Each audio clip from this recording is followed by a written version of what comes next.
ਇਹ ਚਾਰ ਸਹਿਬਜ਼ਾਦੇ।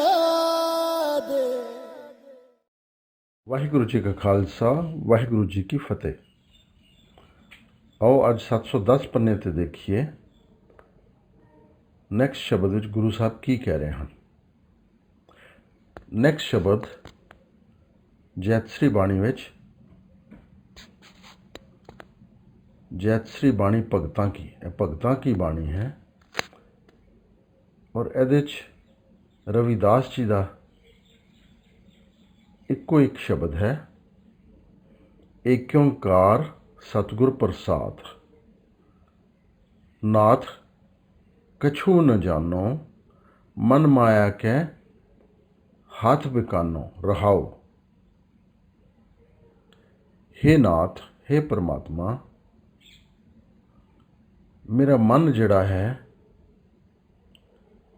ਮੂੰਹ ਮਾਇਆ ਦੇ ਜਾਲ ਵਿੱਚ ਫਸਿਆ ਹੋਇਆ ਹੈ, ਵਿਕ ਗਿਆ ਹੈ, ਮੂੰਹ ਮਾਇਆ ਦੇ ਅੱਗੇ ਵਿਕ ਗਿਆ ਹੈ,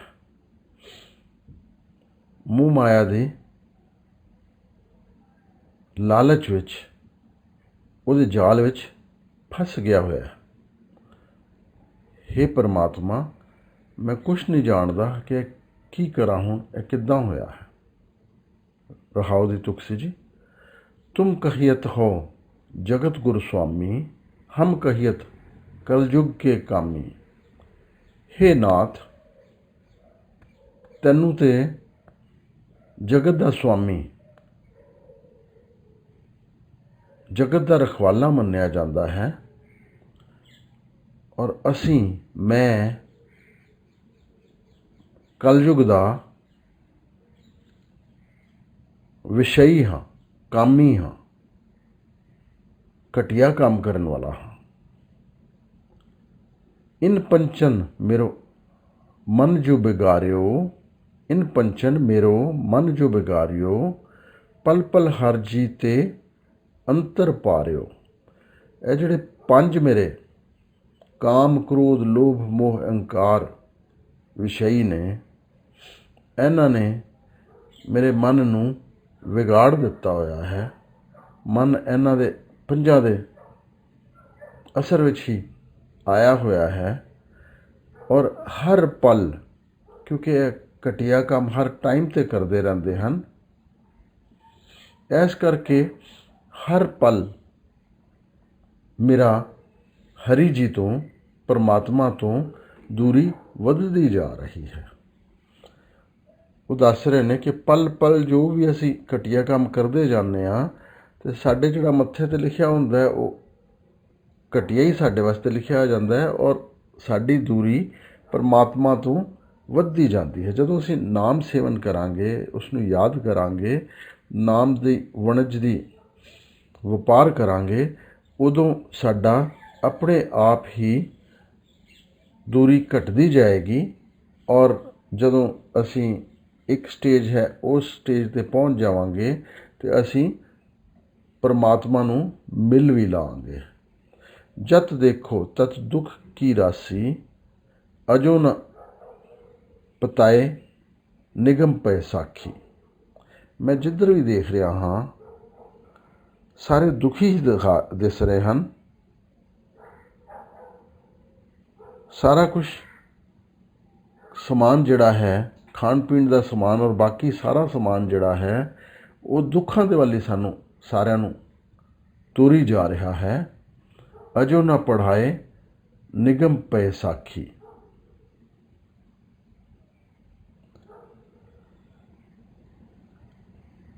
ਮੈਂ ਮੰਨਦਾ ਨਹੀਂ ਹਾਂ, ਪਰ ਫਿਰ ਵੀ ਮੈਂ ਜਦੋਂ ਵੇਦ ਆਦਿ ਪੜ੍ਹਦਾ ਹਾਂ ਅਤੇ ਉਹ ਇਹੋ ਹੀ ਦੱਸ ਰਹੇ ਹਨ ਕਿ ਇਹ ਤੁਸੀਂ ਪੰਜਾਂ ਆਪਣੇ ਜਿਹੜੇ ਤੁਹਾਡੇ ਕਾਮ, ਕ੍ਰੋਧ, ਲੋਭ, ਅਹੰਕਾਰ ਨੇ ਉਹਨਾਂ 'ਚ ਫਸ ਕੇ ਤੁਸੀਂ ਦੁਖੀ ਹੀ ਹੋਵੋਗੇ।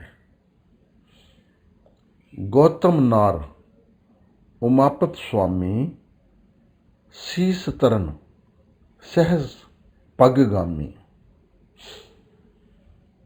ਇੱਥੇ ਫਿਰ ਰਵਿਦਾਸ ਜੀ ਪੁਰਾਣੀਆਂ ਜਿਹੜੀਆਂ ਮਿੱਥੀਆਂ ਹੋਈਆਂ ਕਹਾਣੀਆਂ ਹਨ ਉਹਨਾਂ ਦੀ ਗੱਲ ਕਰ ਰਹੇ ਹਨ। ਰਵਿਦਾਸ ਜੀ ਹਿੰਦੂ ਸਨ ਔਰ ਉਸ ਟਾਈਮ ਦੇ ਉੱਤੇ ਔਰ ਅੱਜ ਵੀ ਉਹ ਕਹਾਣੀਆਂ ਜਿਹੜੀਆਂ ਨੇ ਹਿੰਦੂਆਂ ਦੀਆਂ ਮਿੱਥੀਆਂ ਹੋਈਆਂ ਕਹਾਣੀਆਂ ਉਹ ਬਹੁਤ ਪ੍ਰਚਲਿਤ ਨੇ। ਉਹਨਾਂ ਨੂੰ ਸੱਚ ਸਮਝਦੇ ਹਨ ਉਹ, ਔਰ ਉਹਨਾਂ ਨੂੰ ਉਹਨਾਂ ਦੇ ਹਿਸਾਬ ਦੇ ਨਾਲ ਹੀ ਆਪਣੇ ਕਰੈਕਟਰ ਵੀ ਲੋਕਾਂ ਦੇ ਉਹੋ ਜਿਹੇ ਬਣੇ ਹੋਏ ਹਨ। ਉਹ ਦੱਸ ਰਹੇ ਹਨ ਗੌਤਮ ਨਾਰ, ਗੌਤਮ ਦੀ ਵਹੁਟੀ ਅਹਿਲਿਆ, ਉਮਾਪਤ ਸੁਆਮੀ, ਪਾਰਵਤੀ ਦਾ ਪਤੀ ਸ਼ਿਵ, ਇਹ ਦੋਵਾਂ ਦੀ ਗੱਲ ਕਰ ਰਹੇ ਹਨ। ਸੀਸ ਤਰਨ ਸਹਿਸ ਪੱਗਗਾਮੀ, ਬ੍ਰਹਮਾ ਦਾ ਸੀਸ ਧਰਨ ਵਾਲਾ ਸ਼ਿਵ, ਉਹਦੀ ਗੱਲ ਕਰ ਰਹੇ ਹਨ। ਔਰ ਸਹਿਸ ਪੱਗਗਾਮੀ, ਸਹਿਸ ਪੱਗਗਾਮੀ ਹਜ਼ਾਰਾਂ ਪੱਗਾਂ ਦੇ ਨਿਸ਼ਾਨ ਵਾਲਾ ਇੰਦਰ ਦੀ ਗੱਲ ਕਰ ਰਹੇ ਹਨ। ਇਹ ਪੁਰਾਣੀਆਂ ਸਟੋਰੀਆਂ ਹਨ। ਪੱਗ ਦਾ ਮਤਲਬ ਹੈ ਇਸਤਰੀ ਦਾ ਗੁਪਤ ਅੰਗ। ਪੁਰਾਣੀ ਸਟੋਰੀ ਹੈ ਗੌਤਮ ਦੀ ਨਾਰ ਜਿਹੜੀ ਅਹਿਲਿਆ ਸੀ,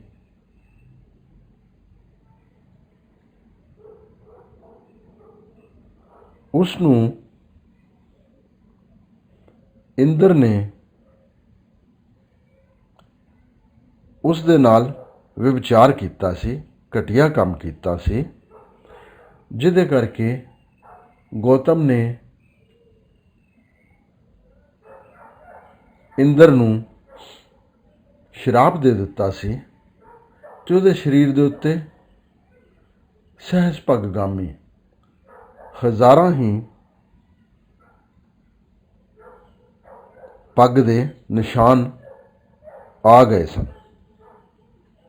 ਸੋ ਇਹ ਜਿਹੜਾ ਗੌਤਮ ਨਾਰ ਔਰ ਸਹਿਸ ਪੱਗਗਾਮੀ, ਇਹ ਦੋਨੋਂ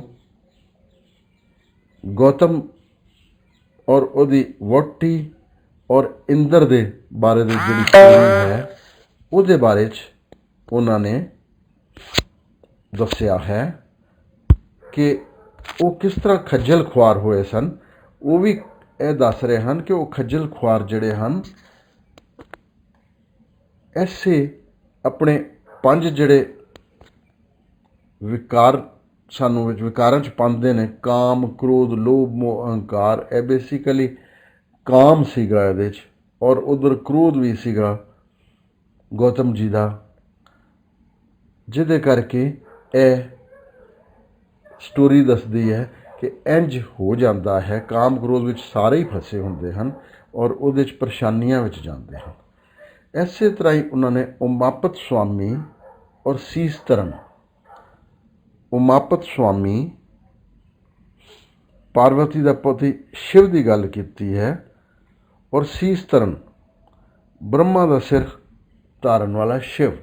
ਇਹ ਇੱਕ ਹੋਰ ਸਟੋਰੀ ਹੈ ਜਿਹਦੀ ਗੱਲ ਕੀਤੀ ਹੈ। ਬ੍ਰਹਮਾ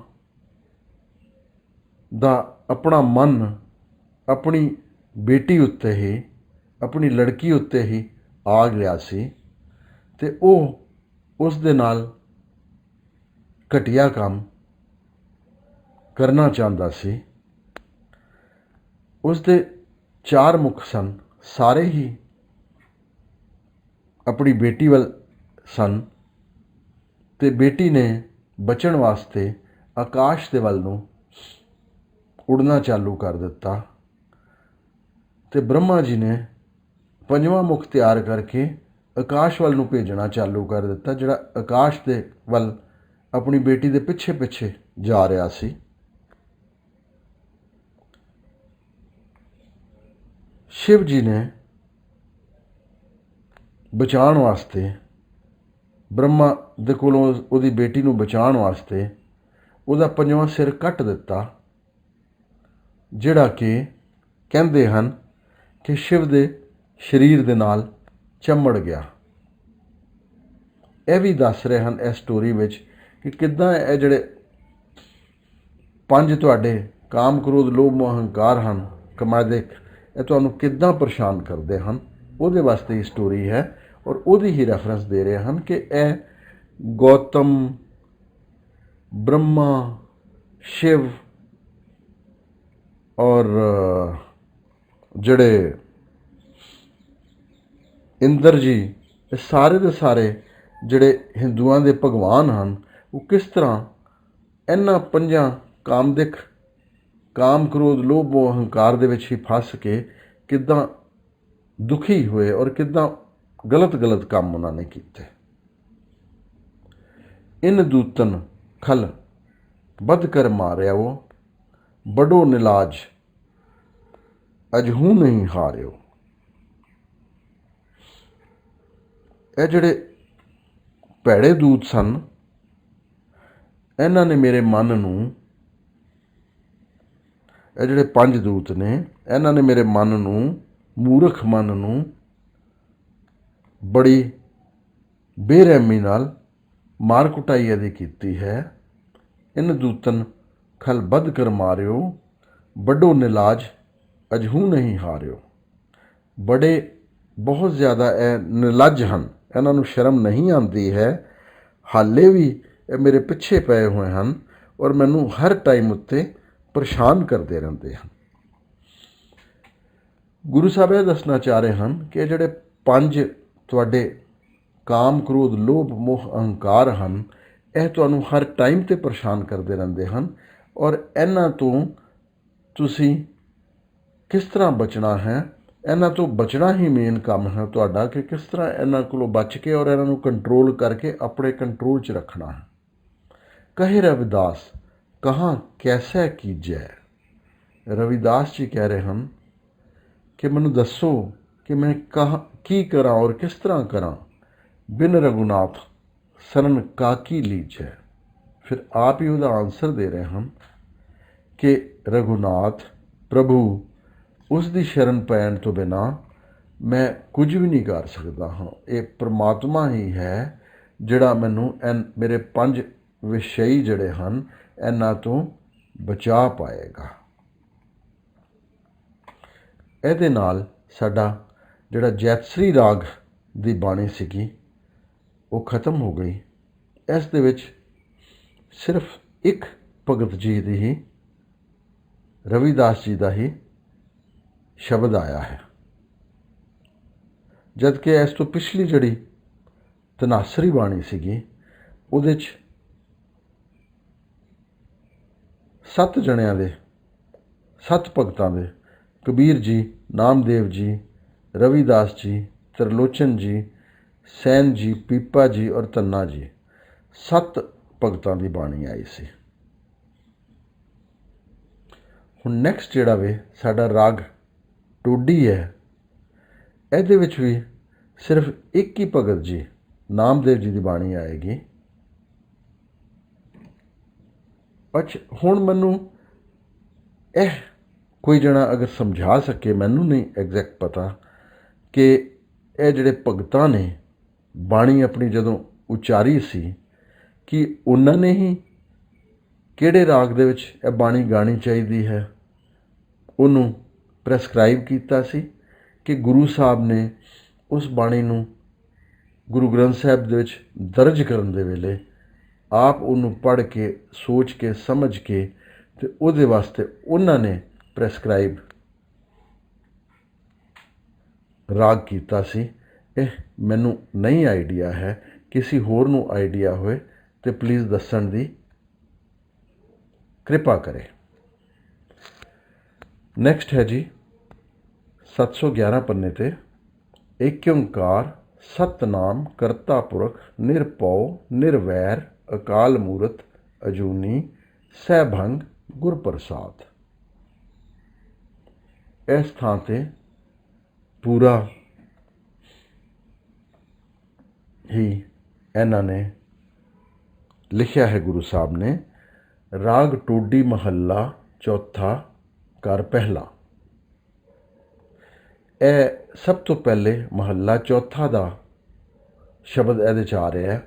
ਇਸ ਦਾ ਮਤਲਬ, ਜਿਸ ਤਰ੍ਹਾਂ ਅਸੀਂ ਪਹਿਲੇ ਗੱਲ ਕਰ ਚੁੱਕੇ ਹਾਂ ਕਿ ਰਾਗ ਜਿਹੜੇ ਹਨ, ਹਰ ਰਾਗ ਦੇ ਵਿੱਚ ਕਰਮ ਵਾਈਜ਼ ਸਭ ਤੋਂ ਪਹਿਲੇ ਪਹਿਲਾ ਮਹੱਲਾ, ਫਿਰ ਦੂਜਾ, ਫਿਰ ਤੀਜਾ, ਫਿਰ ਚੌਥਾ, ਫਿਰ ਪੰਜਵਾਂ ਔਰ ਫਿਰ ਨੌਵਾਂ, ਇਸ ਕਰਮ ਵਾਈਜ਼ ਦੇ ਨਾਲ ਵਿੱਚ ਸ਼ਬਦ ਦਰਜ ਕੀਤੇ ਹੋਏ ਹਨ।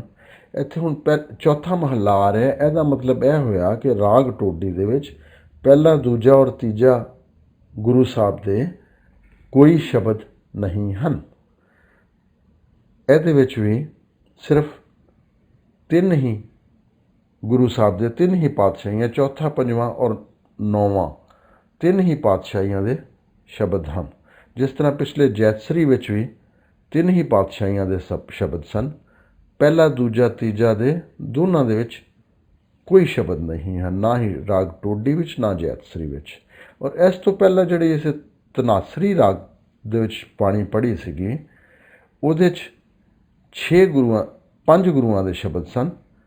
ਪਹਿਲਾ, ਤੀਜਾ, ਚੌਥਾ, ਪੰਜਵਾਂ ਔਰ ਨੌਵਾਂ। ਸਿਰਫ ਦੂਸਰੀ ਪਾਤਸ਼ਾਹੀ ਦਾ ਕੋਈ ਸ਼ਬਦ ਨਹੀਂ ਸੀ। ਦੂਸਰੀ ਪਾਤਸ਼ਾਹੀ ਨੇ ਵੈਸੇ ਵੀ ਘੱਟ ਸ਼ਬਦ ਉਚਾਰੇ ਹਨ ਅਤੇ ਉਹਨਾਂ ਦਾ ਧਨਾਸਰੀ ਰਾਗ ਦੇ ਵਿੱਚ ਕੋਈ ਸ਼ਬਦ ਨਹੀਂ ਸੀ। ਆਓ ਹੁਣ ਅਸੀਂ ਰਾਗ ਟੋਡੀ ਮਹੱਲਾ ਚੌਥਾ ਘਰ ਪਹਿਲਾ ਇਹ ਪੜ੍ਹੀਏ ਜੀ। ਰਹਾਉ ਦੀ ਤੁਕ ਹੈ ਜੀ। ਸਭ ਤੋਂ ਪਹਿਲੇ, ਹਰ ਬਿਨ ਰਹਿ ਨ ਸਕੈ ਮਨ ਮੇਰਾ, ਮੇਰੇ ਪ੍ਰੀਤਮ ਪ੍ਰਾਨ ਹਰ ਪ੍ਰਭ ਗੁਰ ਮੇਲੇ, ਬਹੁਰ ਨ ਭਵਜਲ ਫੇਰਾ। ਰਹਾਉ, ਮੇਰਾ ਮਨ ਜਿਹੜਾ ਹੈ ਹੁਣ ਮੇਰੇ ਕੰਟਰੋਲ ਵਿੱਚ ਆ ਗਿਆ ਹੈ। ਇੱਕ ਕਿਸਮ ਦਾ ਦੱਸ ਰਹੇ ਨੇ ਗੁਰੂ ਸਾਹਿਬ, ਮਨ ਜਦੋਂ ਕੰਟਰੋਲ 'ਚ ਆ ਜਾਂਦਾ ਹੈ ਤਾਂ ਹੀ ਇਹ ਅਵਸਥਾ ਆਉਂਦੀ ਹੈ। ਅਸੀਂ ਪਹਿਲੇ ਸਮਝ ਚੁੱਕੇ ਹਾਂ ਇਹ ਚੀਜ਼ 'ਤੇ। ਹਰ ਬਿਨ ਰਹਿ ਨ ਸਕੈ ਮਨ ਮੇਰਾ, ਮੇਰਾ ਮਨ ਹਰੀ ਤੋਂ ਬਿਨਾਂ, ਹਰੀ ਦੇ ਮਿਲਾਪ ਤੋਂ ਬਿਨਾਂ, ਹਰੀ ਦੇ ਸਿਮਰਨ ਕਰਨ ਤੋਂ ਬਿਨਾਂ ਨਹੀਂ ਰਹਿ ਸਕਦਾ ਹੈ। ਮੇਰੇ ਪ੍ਰੀਤਮ ਪ੍ਰਾਨ ਹਰ ਪ੍ਰਭ ਗੁਰ ਮੇਲੇ, ਬਹੁਰ ਨ ਭਉਜਲ ਫੇਰਾ। ਮੇਰਾ ਪ੍ਰਾਣਾ ਦਾ ਪਿਆਰਾ, ਪ੍ਰਾਣਾ ਤੋਂ ਵੀ ਪਿਆਰਾ ਜਿਹੜਾ ਹਰੀ ਹੈ, ਪਰਮਾਤਮਾ ਹੈ, ਉਹ ਗੁਰੂ ਨੇ ਮੈਨੂੰ ਮਿਲਾ ਦਿੱਤਾ ਹੈ। ਔਰ ਮੇਰਾ ਹੁਣ ਇਸ ਸੰਸਾਰ ਸਮੁੰਦਰ ਦੇ ਵਿੱਚ ਦੁਬਾਰਾ ਆਉਣ ਜਾਣ ਦਾ ਚੱਕਰ ਨਹੀਂ ਲੱਗੇਗਾ, ਕਿਉਂਕਿ ਮੈਂ ਉਸ ਪਰਮਾਤਮਾ ਨੂੰ ਮਿਲ ਲਿਆ ਹੈ ਔਰ ਉਹਦੇ 'ਚ ਇੱਕਮਿਕ ਲੀਨ ਹੋ ਗਿਆ। ਇਹ ਰਹਾਉ ਦੀ ਤੁਕ ਸੀ ਜੀ।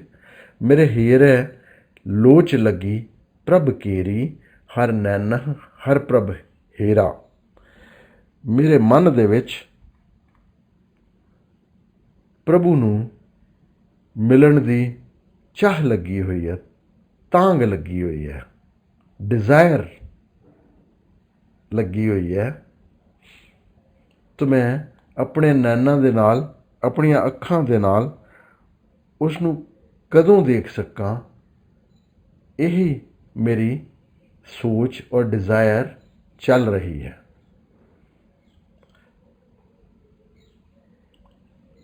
ਸਤਿਗੁਰ ਦਿਆਲ ਹਰ ਨਾਮ ਦ੍ਰਿੜਾਇਆ, ਹਰ ਪਾਧਰ ਹਰ ਪ੍ਰਭ ਕੀਰਾ। ਸਤਿਗੁਰੂ ਨੇ, ਮੇਰੇ ਗੁਰੂ ਨੇ ਮੇਰੇ ਉੱਤੇ ਦਿਆਲ ਹੋ ਕੇ ਹਰੀ ਦਾ ਨਾਮ ਮੈਨੂੰ ਪੱਕਾ ਕਰਾ ਦਿੱਤਾ ਹੈ ਔਰ ਉਹਨੇ ਮੈਨੂੰ ਦੱਸ ਦਿੱਤਾ ਹੈ ਕਿ ਪ੍ਰਭੂ ਕੋਲ ਜਾਣ ਵਾਸਤੇ ਕਿਹੜਾ ਰਸਤਾ ਹੈ।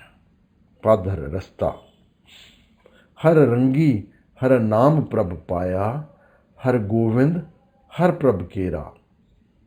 ਹਰੀ ਦੇ ਰੰਗ ਦੇ ਵਿੱਚ ਮੈਂ ਰਤਿਆ ਗਿਆ ਹਾਂ ਅਤੇ ਮੈਂ ਹਰੀ ਦਾ ਨਾਮ, ਜਿਹੜਾ ਪ੍ਰਭੂ ਹੈ, ਉਹਦਾ ਨਾਮ ਹਰ ਟਾਈਮ 'ਤੇ ਆਪਣੇ ਮਨ ਵਿੱਚ ਵਸਾ ਲਿਆ ਹੈ ਔਰ ਆਪਣੇ ਹਰੀ ਗੋਬਿੰਦ ਨੂੰ ਮੈਂ ਹਰ ਟਾਈਮ 'ਤੇ ਕਿੱਦਾਂ ਵੇਖਾਂ, ਕਿੱਦਾਂ ਮਿਲਾਂ, ਮਿਲਣ ਦੀ ਹੀ ਤਾਂਘ ਕਰ ਰਿਹਾ ਹਾਂ। ਹਰ ਹਿਰਦੈ ਮਨ ਤਨ ਮੀਠਾ ਲਾਗਾ, ਮੁਖ ਮਸਤਕ ਭਾਗ ਚੰਗੇਰਾ।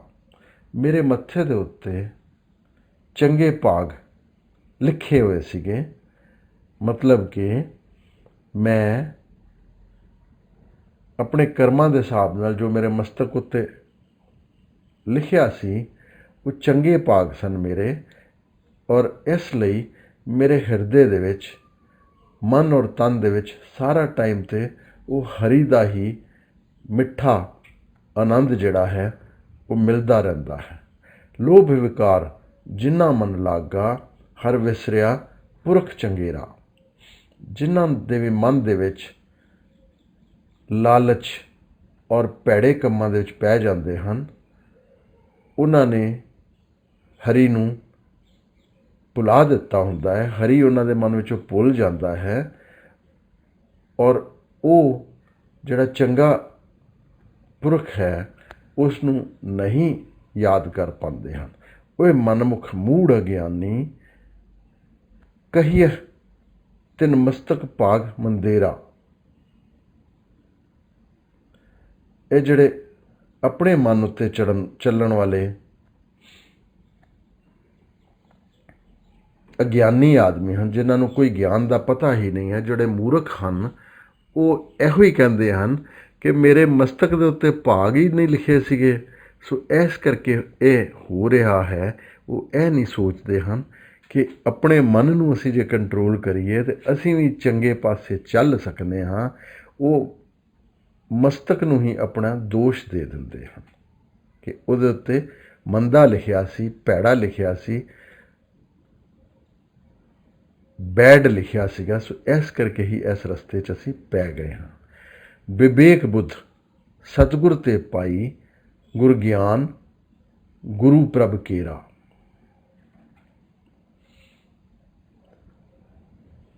ਸਤਿਗੁਰੂ ਤੋਂ, ਗੁਰੂ ਤੋਂ ਮੈਂ ਚੰਗਾ ਔਰ ਮੰਦਾ ਸਮਝਣ ਦੀ, ਸੱਚ ਔਰ ਝੂਠ ਨੂੰ ਸਮਝਣ ਦੀ ਬੁੱਧ ਜਿਹੜੀ ਹੈ, ਮੇਰੀ ਗਿਆਨ ਜਿਹੜਾ ਹੈ, ਮੇਰੀ ਸੁਰਤ ਜਿਹੜੀ ਹੈ ਉਹ ਮੈਂ ਪਾ ਲਈ ਹੈ, ਅਤੇ ਇਸ ਗੁਰੂ ਦੇ ਗਿਆਨ ਨਾਲ ਮੈਂ ਪ੍ਰਭੂ ਨੂੰ ਮਿਲ ਸਕਦਾ ਹਾਂ, ਮਿਲ ਪੈਂਦਾ ਹਾਂ। ਜਨ ਨਾਨਕ ਨਾਮ ਗੁਰੂ ਤੇ ਪਾਇਆ, ਤੁਰ ਮਸਤਕ ਭਾਗ ਲਿਖੇਰਾ।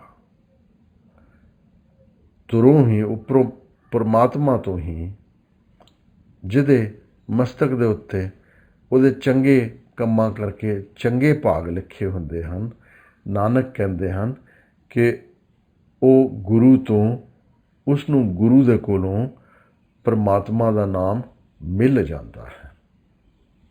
ਨੈਕਸਟ ਹੈ ਜੀ ਟੋਡੀ ਮਹੱਲਾ ਪੰਜਵਾਂ, ਘਰ ਪਹਿਲਾ ਦੁਪਦੇ। ਪੰਜਵੀਂ ਪਾਤਸ਼ਾਹੀ ਦੇ ਦੁਪਦੇ ਹਨ ਜੀ। ਏਕ ਓਂਕਾਰ ਸਤਿਗੁਰ ਪ੍ਰਸਾਦ, ਸੰਤਨ ਅਵਰ ਨ ਕਾਹੂ ਜਾਨੀ, ਬੇਪਰਵਾਹ ਸਦਾ ਰੰਗ ਹਰ ਕੇ, ਜਾਕੇ ਪਾਕ ਸੁਆਮੀ। ਰਹਾਓ। ਹੇ ਸੰਤ ਜਨੋ, ਮੈਂ ਕਿਸੇ ਹੋਰ ਨੂੰ ਨਹੀਂ ਜਾਣਦਾ ਹਾਂ। ਬੇਪਰਵਾਹ ਸਦਾ ਰੰਗ ਹਰ ਕੇ, ਜਾਕੋ ਪਾਕ ਸੁਆਮੀ। ਮੈਂ ਹਰ ਚੀਜ਼, ਦੂਸਰੀ ਚੀਜ਼ ਦੀ ਪਰਵਾਹ ਛੱਡ ਕੇ ਹਰ ਟਾਈਮ ਦੇ ਉੱਤੇ ਹਰੀ ਦੇ ਰੰਗ ਦੇ ਵਿੱਚ ਹੀ ਰੰਗਿਆ ਰਹਿੰਦਾ ਹਾਂ, ਕਿਉਂਕਿ ਮੈਨੂੰ ਪਤਾ ਹੈ ਕਿ ਉਹੀ ਮੇਰਾ ਮਦਦਗਾਰ ਹੈ ਔਰ ਉਹੀ ਮੇਰਾ ਮਾਲਕ ਔਰ ਸੁਆਮੀ ਹੈ। ਰਹਾਓ ਦੀ ਤੁਕਸੀ ਜੀ ਹੈ। ਊਂਚ ਸਮਾਨਾ ਠਾਕੁਰ ਤੇਰੋ, ਅਵਰ ਨ ਕਾਹੂੰ ਤਾਨੀ, ਐਸੋ ਅਮਰ ਮਿਲਿਓ ਭਗਤਨ ਕੋ, ਰਾਚ ਰਹੇ ਰੰਗ ਗਿਆਨੀ। ਇਹ ਮੇਰਾ ਜਿਹੜਾ ਠਾਕੁਰ ਹੈ, ਪਰਮਾਤਮਾ ਹੈ, ਉਹ ਬਹੁਤ ਉੱਚਾ ਹੈ, ਉਹਦੇ ਬਰਾਬਰ ਦਾ ਹੋਰ ਕੋਈ ਨਹੀਂ ਹੈ, ਔਰ ਉਸ ਦੀ ਤਾਕਤ ਦੇ ਬਰਾਬਰ ਦਾ ਵੀ ਹੋਰ ਕੋਈ ਨਹੀਂ ਹੈ। ਐਸੋ ਅਮਰ ਮਿਲਿਓ ਭਗਤਨ ਕੋ, ਰਾਚ ਰਹੇ ਰੰਗ ਗਿਆਨੀ। ਮੈਂ ਉਸ ਦੇ ਰੰਗ ਵਿੱਚ ਰਚ ਗਿਆ ਹਾਂ, ਪਰਮਾਤਮਾ ਦੇ ਰੰਗ ਵਿੱਚ ਰਚ ਗਿਆ ਹਾਂ, ਔਰ ਮੈਨੂੰ ਗਿਆਨ ਹੋ ਗਿਆ ਹੈ ਕਿ ਇਸ ਪਰਮਾਤਮਾ ਤੋਂ ਇਲਾਵਾ ਹੋਰ ਕੋਈ ਵੀ ਨਹੀਂ ਮਿਲ ਸਕਦਾ, ਔਰ ਉਹੀ ਹਰ ਇੱਕ ਨੂੰ ਅਮਰ ਕਰਨ ਵਾਲਾ ਹੈ। ਰੋਗ ਸੋਗ ਦੁੱਖ ਜਰਾ ਮਰਾ, ਹਰ ਜਿਨਹ ਨਹੀਂ ਨਿਕਟਾਨੀ।